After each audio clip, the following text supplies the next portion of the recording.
Entering the cavity of an Asherman uterus is the biggest challenge and the greatest adventure for a hysteroscopist. So you should go very slowly and give a chance for the fluid to go before you and open the way like you see now. The fluid pressure will expand, distend, and release the flimsy adhesions and give you the lead where to go.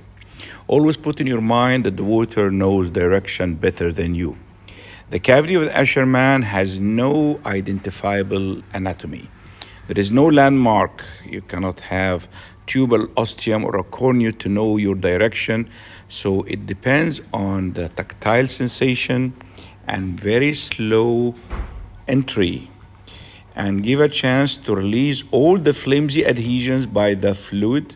And then you can use the mechanical scissors to go.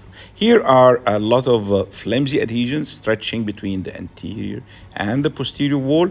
I come very close and give a chance for spontaneous release. Rule number one in Asherman surgery, you should avoid any electrocautery. As you see here, I'm just using gentle push pressure by the tip of the telescope and try to identify some anatomy. There is a little hole on your left-hand side, and there is a lot of white fibrosis on your right-hand side. So, a patch of healthy endometrium on the anterior wall, but the rest of the cavity is fibrotic. That little hole on the left side could be the tubal ostium. So this means that this is the end of dissection, or it could be a lead to a further upward cavity. How to know that?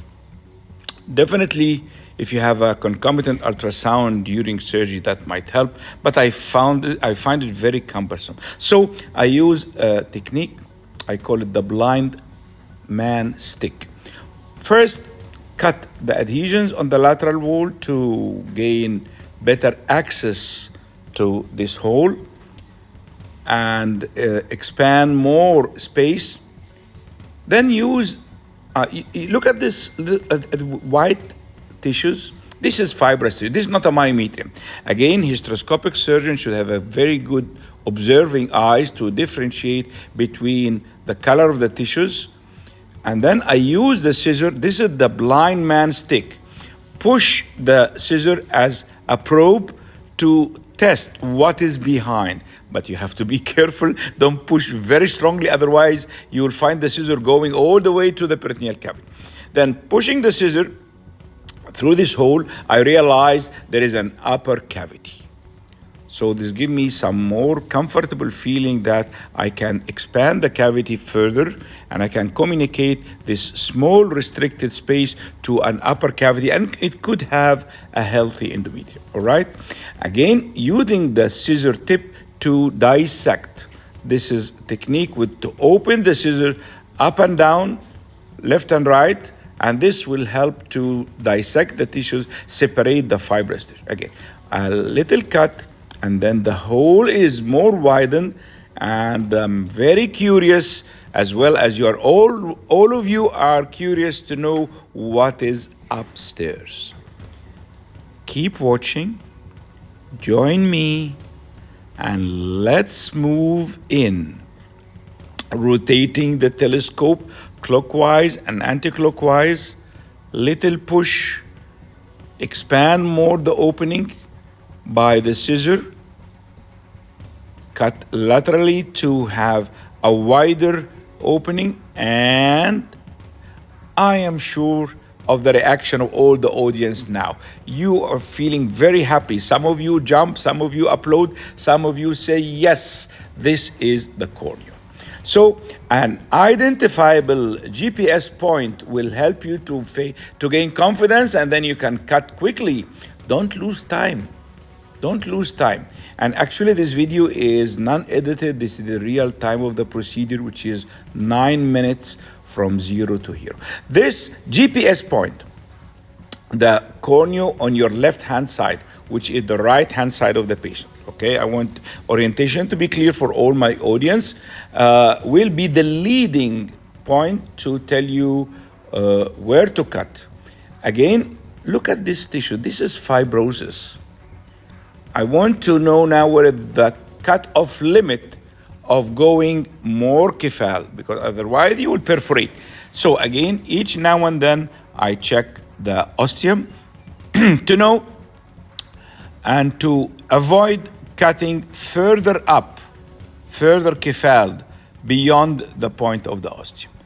This is real time again. I want you to catch every step, every move, every maneuver. Whatever I learn in all my life, I squeeze it in this 9 minutes, telling you all the tips and tricks. So checking the panoramic view, trying to find the other tubal orifice on the other side. So I start from near the lower segment and pushing. Look how to use the scissor to push the tissues. And maybe you have sometimes I need to cut to have more space to access the cornea. I am suspecting that these adhesions hide behind other osteums. So carefully, by the technique of opening the blades and trying to probe. Well, look, my dear friends, this dark shadow behind is not nice.